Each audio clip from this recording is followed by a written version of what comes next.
Bonjour, alors aujourd'hui j'ai décidé de vous parler d'un sujet qui va probablement intéresser pas mal de parents parmi vous. J'ai décidé de vous parler des comportements défis. Le terme comportement défi est généralement le terme qui est utilisé par les professionnels. En tant que parent, en général, on parle plus de crise. Donc, les moments où nos enfants ont des comportements qui sont problématiques, ou en tout cas qui sont problématiques par rapport à la société, parce qu'ils ont des attitudes qui ne conviennent pas au niveau social. Ils crient, ils frappent, ils s'énervent, ils se font du mal, ils s'automutilent, ils sont agressifs. Enfin voilà, ça peut être ce genre de comportement ou ça peut être aussi de l'autostimulation qui leur permet de justement essayer de réguler leurs nerfs en ayant des balancements, des gestes stéréotypés, etc.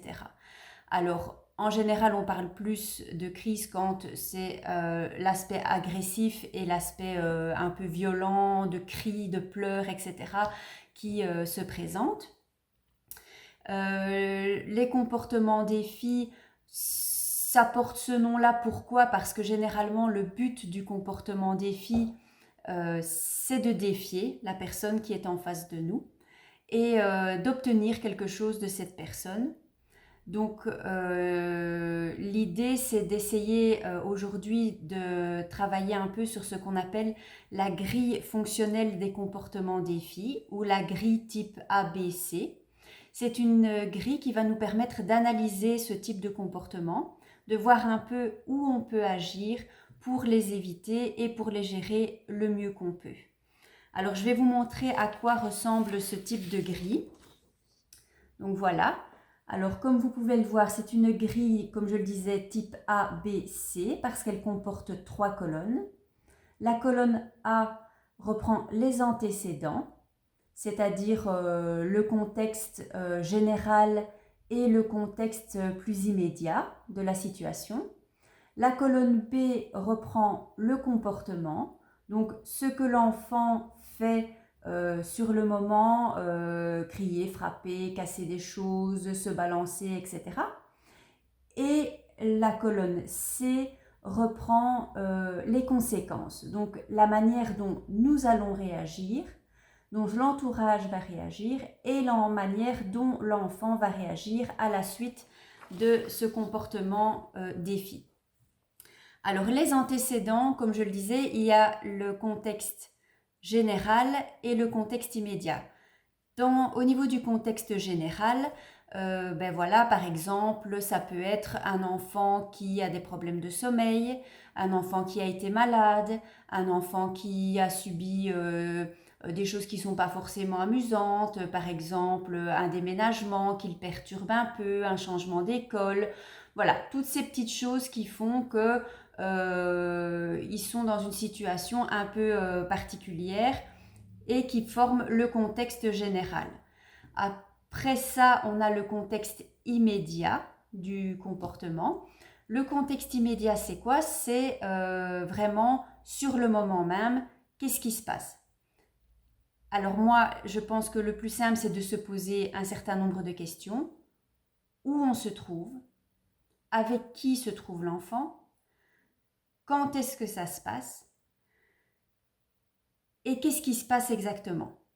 Est-ce que on lui a appris quelque chose? Est-ce qu'il y a eu du bruit? Est-ce que voilà, essayez d'identifier si on le peut, parce que c'est pas toujours possible de le faire, parce que voilà, les enfants ont tellement les enfants qui souffrent d'un TSA ont des perceptions tellement particulières du monde qui les entoure que parfois nous ne percevons pas ce qui a provoqué la situation.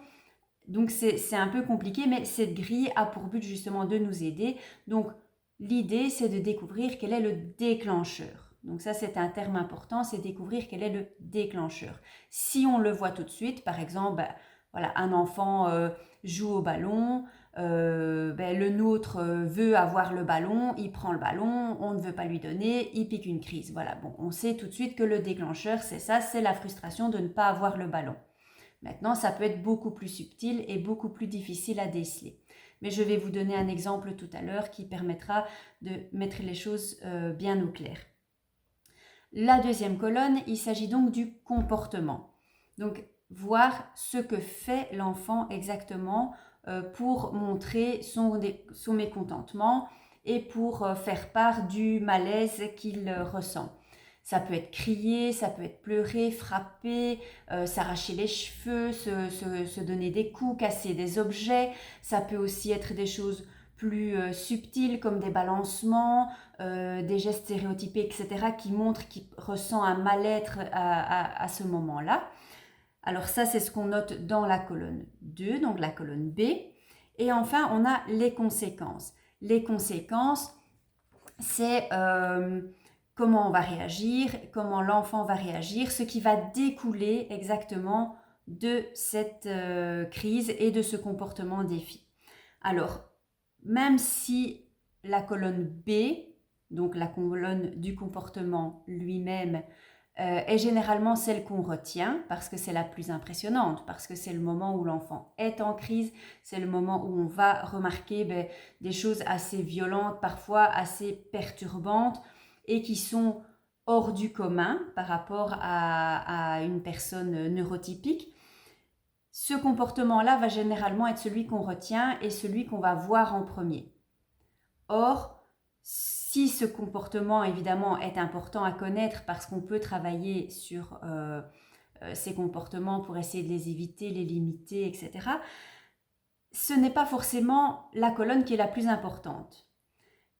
La colonne la plus importante, c'est les antécédents, mais aussi les conséquences. Pourquoi ? Parce que ce sont sur ces deux éléments-là qu'on va pouvoir intervenir. Le comportement lui-même, une fois qu'il est apparu, à part attendre que ça passe ou réagir d'une certaine façon, c'est difficile d'intervenir à ce moment-là. Une fois que la crise est lancée, bien souvent, c'est très compliqué. Par contre, on peut agir sur les antécédents pour essayer d'anticiper ce qui pourrait arriver et agir à ce moment-là pour éviter que le comportement défi se présente.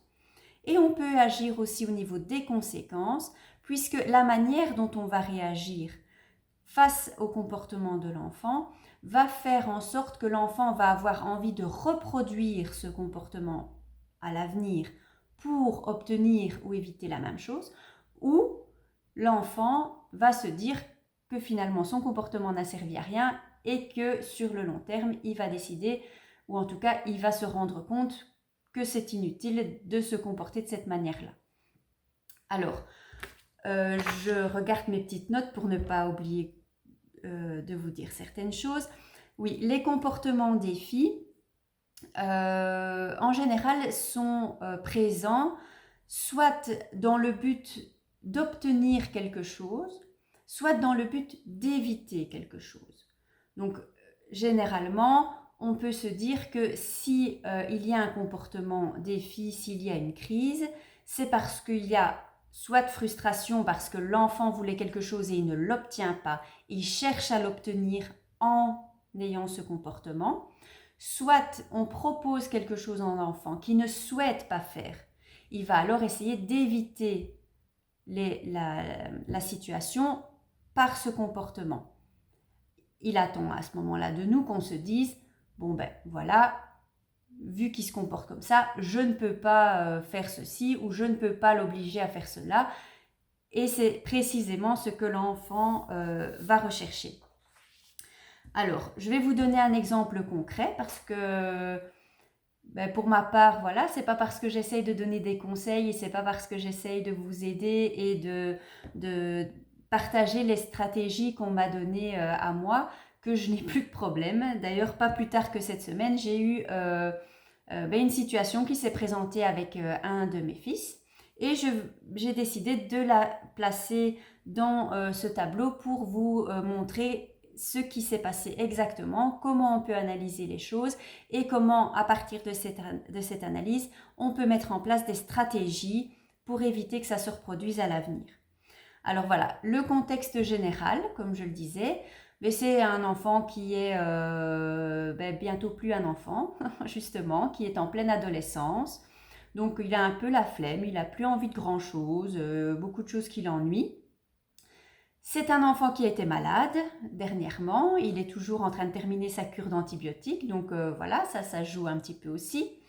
Et c'est un enfant qui est retourné à l'école depuis seulement quelques jours puisqu'il y a eu des congés scolaires. Donc voilà, ça c'est une accumulation de petites choses. Et le contexte immédiat, bien c'est qu'on se rend à l'école en voiture. On arrive sur le parking de l'école, tout se passe bien jusque-là. On sort de la voiture, je mets le sac à dos sur le dos de mon fils. On se dirige vers la grille de l'école. Donc le où, c'est à l'école. Le quand, c'est le matin. Avec qui? Il est avec moi et son frère, ce qui a quand même son importance, vous le verrez par rapport au comportement. Et qu'est-ce qui s'est passé? Soudainement, il s'est mis à hurler de toutes ses forces devant l'école, à provoquer son frère, à taper du pied, à taper sur la voiture, à taper sur les murs, à mettre son frère lui-même en colère également. Voilà, maintenant, vraiment mettre tout en œuvre pour me mettre mal à l'aise et pour me montrer qu'il était mécontent. Alors, j'ai très rapidement compris, vu la situation, que Hugo ne souhaitait pas aller à l'école. Ça me paraît évident. Du coup, il fallait que je réagisse. J'avais à ce moment-là deux possibilités. Soit je me disais, voilà, Hugo est en colère, c'est pas possible, il vient de mettre son frère en colère aussi, ils sont tous les deux en pleine crise juste devant l'école, je les remets dans la voiture, je rentre à la maison, pas d'école aujourd'hui. Ça, c'était la première option que j'avais. La deuxième option que j'avais, c'était me dire, c'est l'école. On est un jour d'école, il doit aller à l'école, on a amorcé l'arrivée à l'école, on reste sur l'idée. Je le dépose à l'école, il est en crise, je préviens les éducateurs le prennent en charge, j'essaye de m'en aller, c'est pas facile émotionnellement surtout de laisser ses enfants en colère comme ça à l'école et de partir, mais c'est le choix que j'ai fait. Pourquoi est-ce que j'ai fait ce choix-là? Parce que j'ai pensé sur le long terme.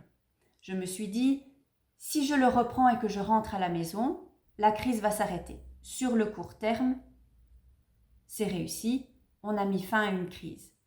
Sur le long terme, Hugo a obtenu, puisqu'ici, le but était d'éviter d'aller à l'école, il a évité d'aller à l'école, donc il a obtenu ce qu'il voulait.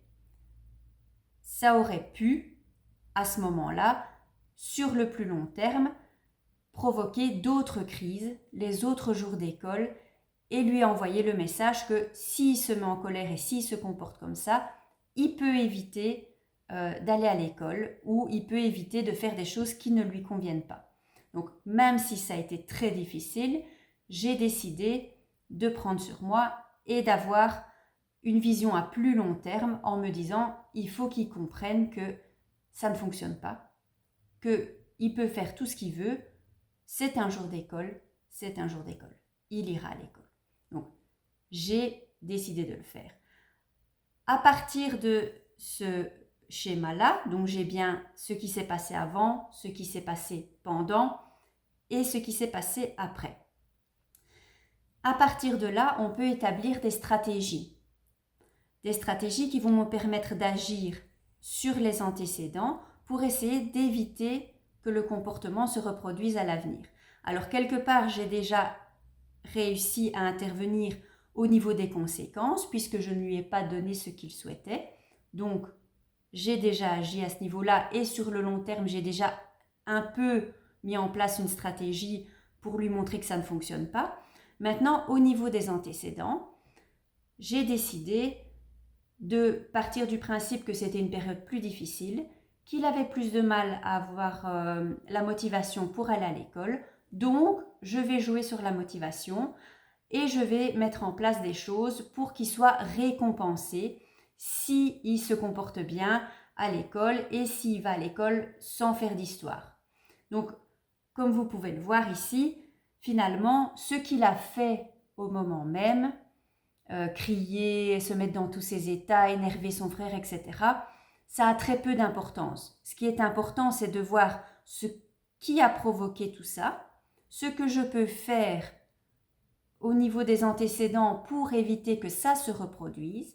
Et ce qui est important aussi, c'est ce qu'on fait, même si c'est difficile, une fois que le comportement est en place, pour éviter que ce comportement se reproduise à l'avenir. Alors évidemment, c'est pas facile du tout, et il y a différentes situations qui peuvent se présenter. Au niveau de l'avant, comme je le disais, on peut, en termes de stratégie, en fonction des différentes situations qu'on rencontre, essayer de jouer sur les renforçateurs, par exemple, comme moi j'ai décidé de le faire dans mon cas. On peut essayer de modifier un peu le contexte également. Par exemple, si c'est un enfant qui fait une crise parce qu'il y a eu un bruit très fort et que ça l'a perturbé, qu'il n'aime pas ça et que du coup ça l'a mis en colère, on peut essayer de lui proposer un casque anti-bruit pour éviter qu'à l'avenir, ce genre de situation se reproduise. Si c'est un enfant qui voulait absolument quelque chose et qui ne parvient pas à l'obtenir, on peut mettre en place un planning. Voilà, par exemple, on se bat pour un ballon, par exemple, ou pour un jouet.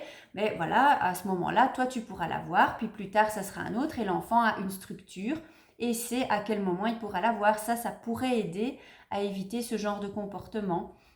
Il y a vraiment différentes choses qu'on peut mettre en place. Si c'est un enfant qui a des difficultés au niveau, qui se met en colère parce qu'il n'arrive pas à faire un exercice en classe, par exemple, on peut alterner un exercice facile, un exercice difficile, un exercice facile, un exercice difficile pour voilà, le stimuler, l'encourager et ne pas le confronter sans arrêt à quelque chose qui est compliqué. Donc voilà, c'est toutes des choses qu'on peut mettre en place avant pour éviter que le comportement se présente. Et cette grille nous permet vraiment d'analyser ce qui s'est passé avant, ce qu'on aurait pu faire pour éviter ça. Et on peut analyser aussi ce qui se passe après et voir ce qu'on peut faire. Alors ici, comme je vous ai dit, il y avait soit la possibilité de rentrer à la maison tout de suite et de mettre fin à la crise sur le champ, soit la possibilité de laisser l'enfant s'énerver et de quand même aller au bout de ce qui était prévu. Alors, cette méthode que j'ai utilisée, c'est ce que les professionnels appellent généralement l'extinction. C'est-à-dire qu'on laisse la crise se passer sans donner à l'enfant ce qu'il attend et on attend que ça passe tout simplement pour lui faire comprendre que ça ne sert strictement à rien. Il y a d'autres manières de réagir aussi en fonction de la situation. Il y a aussi ce que les professionnels appellent le renforcement non contingent. Donc le renforcement non contingent, c'est par exemple un enfant qui fait une crise parce qu'il veut de l'attention, parce qu'il, voilà, à ce moment-là, il veut que maman s'occupe de lui, etc. Ou que l'institutrice s'occupe de lui à ce moment-là.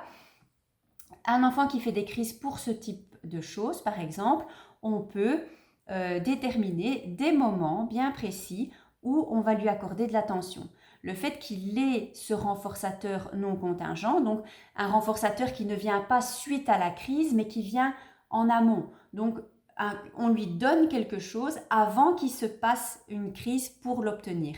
Donc, un enfant qui veut de l'attention, on essaye régulièrement de lui octroyer des petits moments d'attention qui vont lui permettre de se sentir bien et de ne pas en arriver à un comportement défi pour obtenir cette attention qu'il souhaite.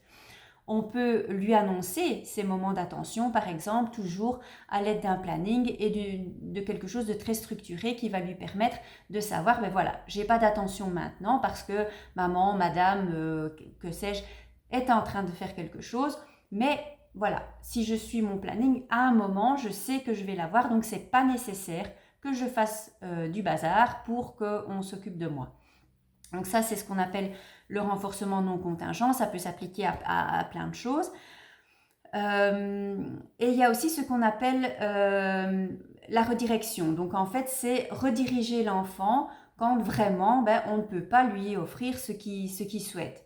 Donc imaginons on est quelque part, un enfant fait une crise pour obtenir quelque chose qu'on ne peut décemment pas lui proposer à ce moment-là. On va le rediriger tout simplement sur quelque chose d'autre qui lui plaît aussi, qui va permettre d'apaiser la crise, mais qui ne sera pas forcément ce que l'enfant souhaitait obtenir. Donc là, c'est quelque part lui donner quelque chose, mais de manière un peu déviée, je vais dire, de manière un peu différente. Parce que ben voilà, ça peut être quelque chose de très bête que l'enfant ne comprend pas pourquoi il ne peut pas l'avoir à ce moment-là. Nous, en tant qu'adultes et en tant que personnes avec des codes sociaux, on sait pourquoi cette chose ne peut pas se faire, mais on a un peu de mal à lui expliquer. Donc là, on redirige simplement l'enfant sur autre chose pour apaiser la crise. Voilà, c'est pas vraiment lui donner ce qu'il souhaite, donc ce n'est pas lui permettre d'obtenir ce qu'il veut, comme je le disais tout à l'heure, ou d'éviter ce qu'il veut éviter. C'est vraiment le diriger sur autre chose, c'est un peu faire diversion, si vous voulez, sur quelque chose d'autre pour qu'il puisse s'apaiser. Alors, évidemment, tout ça, c'est de la théorie. C'est pas forcément facile à mettre en place.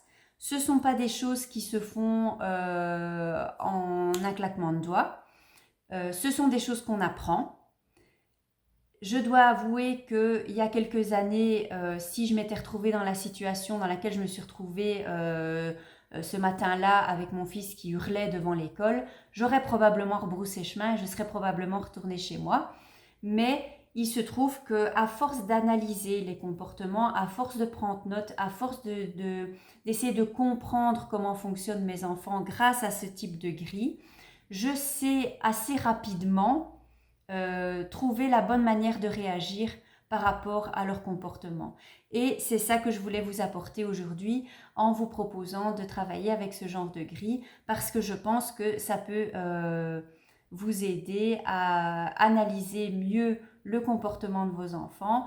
Je ne vous dis pas que vous allez pouvoir éviter toutes les crises, mais sur le long terme, je pense que ça va pouvoir éventuellement vous aider à anticiper et à prendre les bonnes décisions quand vous vous retrouvez face à un enfant qui a un comportement défi. Voilà, j'espère que ça vous aura aidé un peu. N'hésitez pas si vous avez des questions, si je peux apporter quoi que ce soit comme complément d'information, soit via l'adresse mail astuce avec s.autisme@gmail.com, soit via la page Facebook, soit par message privé, soit en commentaire sur les publications. Je vous remercie beaucoup pour votre attention et à bientôt.